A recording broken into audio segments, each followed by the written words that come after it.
Morning बच्चों, good morning बच्चों। आज हम ज्योग्राफी के सेकंड चैप्टर जो विश्व जनसंख्या वितरण घनत्व उसकी चर्चा करेंगे। विश्व में किस प्रकार जनसंख्या निवास करती है, उसका घनत्व किस प्रकार का है, वितरण किस प्रकार का है, उसकी आज चर्चा करेंगे। देखना, बात करते हैं। सबसे पहले एक इमर्सन नामक भूगोलवेत्ता ने यह बताया भी है कि सोने से नहीं, स्त्री और पुरुषों के व्यक्तित्व से, उनके स्वभाव से, उनके आचरण से उस देश की प्रकृति निर्भर करती है, उस देश की बनावट निर्भर करती है। और वही लोग होते हैं जो डटे रहते हैं और अंत तक अन्य लोग भाग जाते हैं, जो अपने साहस का परिचय देते हैं। वो इमर्सन ने इस प्रकार की बात बताई है। प्यारे बच्चों, किसी देश की जो वास्तविक धरोहर होती है वो मनुष्य होता है, उसमें रहने वाले निवासी होते हैं। अब बताया जाता है कि उस देश में किस प्रकार के लोग रहते हैं। जनसंख्या घनत्व वितरण की आप चर्चा करो तो इस प्रकार बताई जाती है बात कि जिस देश में लोग निवास करते हैं उस देश में जन्म दर कितनी है, बच्चे कितने जन्म लेते हैं, मृत्यु किस प्रकार हुई, कितनी मृत्यु हुई एक साल में, और कितनी जनसंख्या है, उसके अनुसार उसका बजट आता है। तो जनसंख्या का घनत्व जानना जरूरी है, जनसंख्या का वितरण जानना जरूरी है, प्लस उसके प्रकार का। जहां जनसंख्या ज्यादा पाई जाती है क्यों पाई जाती है, जहां जनसंख्या कम पाई जाती है वहां कम क्यों पाई जाती है, उस प्रकार की बातें की जाती है। बताया जाता है कि एक वैज्ञानिक है जॉर्ज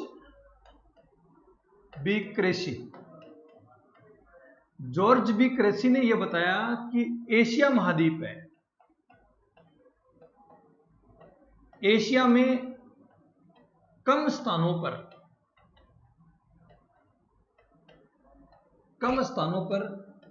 अधिक जनसंख्या पाई जाती है, और अधिक स्थानों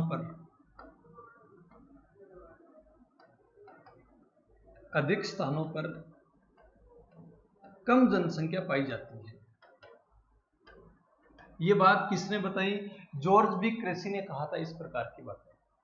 आपने सेकंड चैप्टर में देखना दोस्तों, जॉर्ज बी क्रेसी की बातें हैं। बताया जाता है कि 21वीं सदी के प्रारंभ में पूरी दुनिया की आबादी, विश्व की आबादी 600 करोड़ से अधिक आंकी गई है। 600 करोड़ से अधिक बताई 21वीं शताब्दी के प्रारंभ। और उस 600 करोड़ की आबादी में विश्व में सर्वाधिक जो जनसंख्या वाले देश हैं, सर्वाधिक जनसंख्या वाले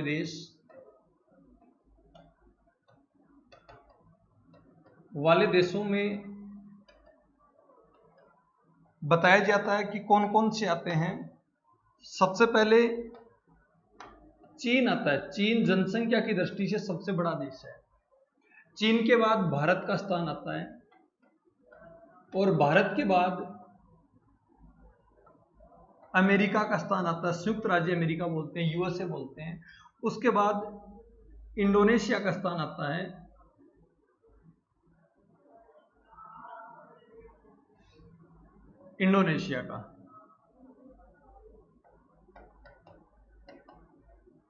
इंडोनेशिया के बाद में ब्राजील का स्थान आता है, और ब्राजील के बाद में पाकिस्तान का स्थान आता है। पाकिस्तान के बाद नाइजीरिया का स्थान आता है। नाइजीरिया के बाद बांग्लादेश का स्थान आता है, और बांग्लादेश के बाद मेक्सिको का स्थान आता है। ये आपके चैप्टर में दी हुई बातें दोस्तों। जनसंख्या की दृष्टि से जो बड़े बड़े देश हैं उनमें सबसे बड़ा चीन है, चीन के बाद भारत है, भारत के बाद अमेरिका है, अमेरिका के बाद इंडोनेशिया, इंडोनेशिया के बाद ब्राजील है, ब्राजील के बाद पाकिस्तान है, उसके बाद नाइजीरिया है, उसके बाद बांग्लादेश है, उसके बाद मेक्सिको है। मित्रों, इसमें एशिया महाद्वीप के कौन कौन से देश है? देखो, चीन एशिया महाद्वीप का देश है, चीन।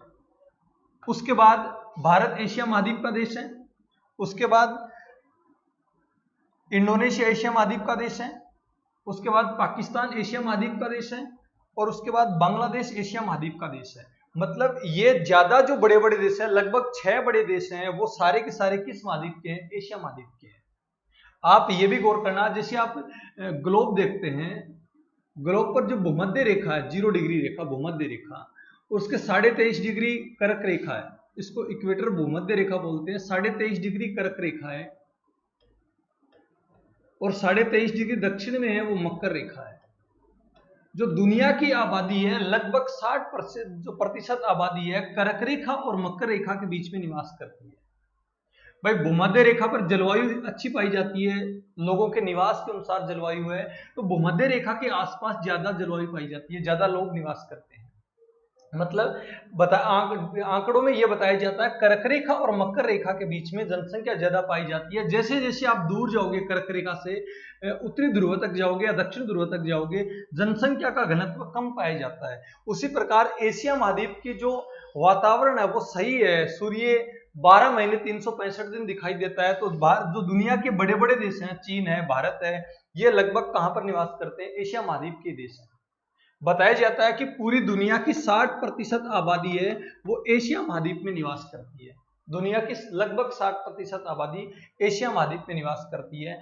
अब ये भी बताया जाता है कि दुनिया की जो 90% आबादी है, विश्व की 90% आबादी 10% स्थान पर ही निवास करती है। मतलब जहां ज्यादा जनसंख्या निवास करती है वहां जनसंख्या का घनत्व ज्यादा है।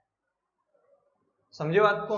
तो जहां ये बात दोबारा देख लेना, जॉर्ज विक क्रेसी ने एक बात कही थी कि एशिया महाद्वीप के कम स्थानों पर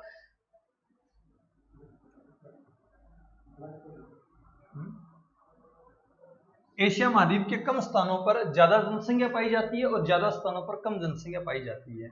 उसके बाद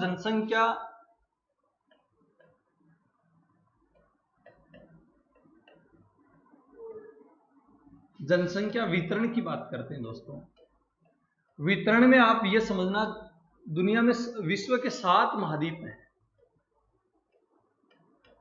और 7 महाद्वीप में से बताया जाता है कि सबसे बड़ा जनसंख्या की दृष्टि से एशिया महाद्वीप है। क्षेत्रफल में भी बड़ा और जनसंख्या में भी बड़ा है। एशिया के बाद अफ्रीका महाद्वीप का स्थान आता है। अफ्रीका दुनिया में दूसरा बड़ा जनसंख्या वाला महाद्वीप है। अफ्रीका के बाद में यूरोप महाद्वीप का स्थान आता है। यूरोप, उसके बाद अमेरिका महाद्वीप का स्थान आता है, उत्तरी अमेरिका का है। उसके बाद दक्षिणी अमेरिका का, दक्षिणी अमेरिका के बाद ऑस्ट्रेलिया का है। उत्तरी अमेरिका, उसके बाद दक्षिणी अमेरिका, दक्षिणी अमेरिका, और दक्षिणी अमेरिका के बाद में स्थान आता है ऑस्ट्रेलिया का। ऑस्ट्रेलिया के बाद अंटार्कटिका का। अंटार्कटिका बिल्कुल जनसंख्या कम वाला महाद्वीप है, यहाँ केवल अस्थायी रूप से निवास करते हैं अंटार्कटिका में। तो ये 7 महाद्वीप, सबसे बड़ा एशिया महाद्वीप है जनसंख्या में, उसके बाद अफ्रीका, उसके बाद यूरोप है। मित्रों, जनसंख्या वितरण में इस प्रकार से जहां की जलवायु अच्छी पाई जाती है। भाई जनसंख्या वितरण को जो प्रभावित करते हैं उन कारकों की बात करते हैं। कारक कौन कौन से होते हैं? जनसंख्या वितरण को प्रभावित करने वाले कारक, प्रभावित करने वाले कारकों की अपन बात करें तो एक तो कारक होगा भौतिक कारक। भौतिक कारक में कौन कौन सी चीजें जलवायु को, जनसंख्या को प्रभावित करती है? एक तो इसमें सबसे इंपॉर्टेंट चीज प्रभावित करती है जल, प्रभावित करता है। जल की उपलब्धता, जलवायु और ये सब जनसंख्या को प्रभावित करती है। उपलब्धता प्रभावित करती है। कैसे करती है जल की उपलब्धता? मित्रों, जहां जनसंख्या ज्यादा पाई जाती है वहां पर नदियां के किनारे ज्यादा जनसंख्या पाई जाती है। भाई आप भारत की बात करते हैं कि जो जो शहर बसे हुए हैं उन शहरों में जो नदियां पहले गुजरती थी, अब गुजरती है, तो नदियों के किनारे जो शहर बसे हुए हैं वो जहां सघन आबादी है, जैसे अयोध्या सरयू नदी के किनारे बसा हुआ है, तो जो सरयू नदी है उसके आसपास जनसंख्या ज्यादा पाई जाती है। जैसे दिल्ली या यमुना के किनारे बसा हुआ है, जहां यमुना बहती है यमुना के आसपास जनसंख्या ज्यादा पाई जाती है, क्योंकि जल की उपलब्धता जहां पर अच्छी होती है वहां लोग आकर्षित ज्यादा होते हैं। इसलिए जो नदी घाटी वाले क्षेत्र होते हैं वो जहां पर ज्यादा जनसंख्या पाई जाती है, नदी घाटियों के क्षेत्रों में। उसके बाद जल की उपलब्धता के बाद दूसरा कारक प्रभावित करता है मित्रों, भौतिक कारक में जलवायु प्रभावित करती है। जलवायु इस प्रकार से प्रभावित करती है जनसंख्या को, जहां की जलवायु अच्छी है, जैसे भूमध्य रेखा की मैंने बात बताई थी, यहां पर जो 0 डिग्री अक्षांश है, कर्क रेखा है, मकर रेखा, इसके बीच को उष्ण कटिबंध कहा जाता है, कर्क रेखा और मकर रेखा के बीच को। तो यहाँ पर उष्ण कटिबंधीय जलवायु पाई जाती है। तो भूमध्य रेखा के आसपास ज्यादा जनसंख्या ज्यादा पाई जाने का कारण यही है क्योंकि जलवायु कैसी है, उष्ण कटिबंधीय जलवायु है। लेकिन उत्तरी ध्रुव पर यहाँ की बात करते हैं, तो यहाँ पर शीत जलवायु पाई जाती है। तो शीत जलवायु पाई जाती है तो यहाँ पर कम जनसंख्या निवास करती है। एस्किमो जनजाति ही यहाँ पर निवास करती है। ध्रुव के आसपास कनाडा के उन क्षेत्रों में कम जनसंख्या निवास करती है। तो जलवायु कहीं ना कहीं जनसंख्या को बहुत ज्यादा प्रभावित करती है। मतलब सीधे तौर पर जलवायु प्रत्यक्ष तौर पर आप ये समझना, प्रत्यक्ष तौर पर जलवायु है वो मनुष्य को ही प्रभावित करती है और अप्रत्यक्ष रूप से प्रकृति को बाद में प्रभावित करती है। जैसी जलवायु होगी वैसे मनुष्य निवास करेगा और उसी के अनुसार वृक्ष उगेंगे, पेड़ उगेंगे, पशु पक्षी है वो उस जलवायु के अनुसार ही निवास करते हैं। तो मतलब जलवायु का मनुष्य को बड़ा ही इफेक्ट तरीके से इफेक्ट पड़ता है। जलवायु मनुष्य को प्रभावित करती है। उसके बाद मृदा प्रभावित करती है।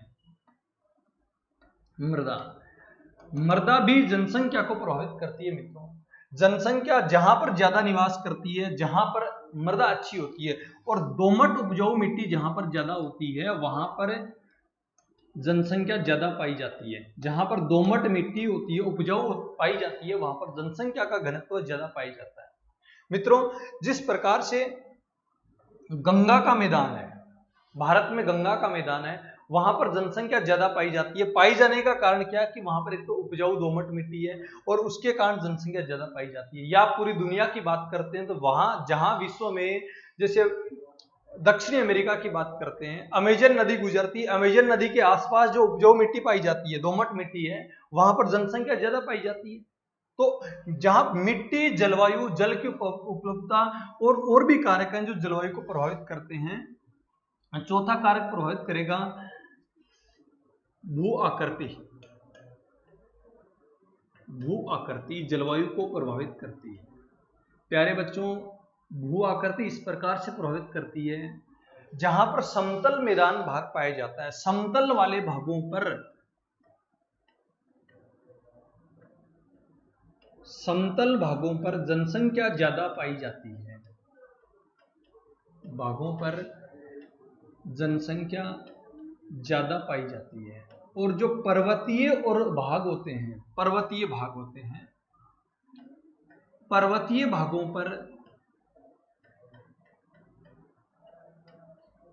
जनसंख्या कम पाई जाती है। कारण क्या है? कारण ये होता है समतल जो मैदानी भाग होते हैं, मैदानी भागों पर इसलिए पाई जाती है जनसंख्या ज्यादा क्योंकि एक तो सारी सुविधा वहां पर होती है। एक तो संचार की सुविधा होती है, परिवहन की अच्छी सुविधा होती है, लोगों के जलवायु की अच्छी सुविधा होती है, वहां पर जलवायु प्रभाव नहीं डालती है मैदानी भागों पर। लेकिन जो पर्वतीय भाग होते हैं वहां पर जनसंख्या कम पाई जाने का कारण क्या? एक तो वहां पर सुविधाओं का अभाव रहता है, परिवहन का अभाव रहता है, उसके कारण जनसंख्या कम पाई जाती है। जैसे भारत के मैदानी भाग है, गंगा का मैदान विश्व का सर्वाधिक जनसंख्या घनत्व वाला मैदान है क्योंकि मैदानी भाग है, सर्वाधिक जनसंख्या घनत्व वाला भाग है। और उसी प्रकार जो हिमालय क्षेत्र है, हिमालय क्षेत्र में जनसंख्या कम पाई जाती है। क्योंकि कम पाए जाने का कारण क्या है? क्योंकि पर्वतीय प्रदेश है इसलिए कम पाई जाती है। तो ये तीन भौतिक कारण बताएं आपको। जलवायु प्रभावित करती है, जल की उपलब्धता जनसंख्या को प्रभावित करती है और भू आकृति जनसंख्या को प्रभावित करती है। आर्थिक कारकों की जब बात करोगे मित्रों, आर्थिक कारकों में कौन कौन से प्रभावित करते हैं? आर्थिक कारकों में इस प्रकार की चीजें प्रभावित करती हैं। आर्थिक कारक, आर्थिक कारक की जब आप चर्चा करो तो इसमें खनिज जनसंख्या को प्रभावित करते हैं। खनिज, जो खनिज की दृष्टि से जो क्षेत्र ज्यादा संपन्न है वहां जनसंख्या घनत्व ज्यादा पाया जाता है। और भी कई चीजें, नगरीकरण है, उद्योगीकरण है, ये आर्थिक दृष्टि से प्रभावित करते हैं। उद्योगीकरण है और वो भौतिक दृष्टि से प्रभावित करते हैं। तो इनकी चर्चा करेंगे मित्रों और अगली क्लास में इसको पूरी डिटेल से पढ़ेंगे। आर्थिक कारकों को, सामाजिक और सांस्कृतिक कारकों को, भौतिक कारकों को, उसके बाद जनसंख्या घनत्व निकालना बताएंगे, जनसंख्या घनत्व किस प्रकार से निकाला जाता है। Okay, bye.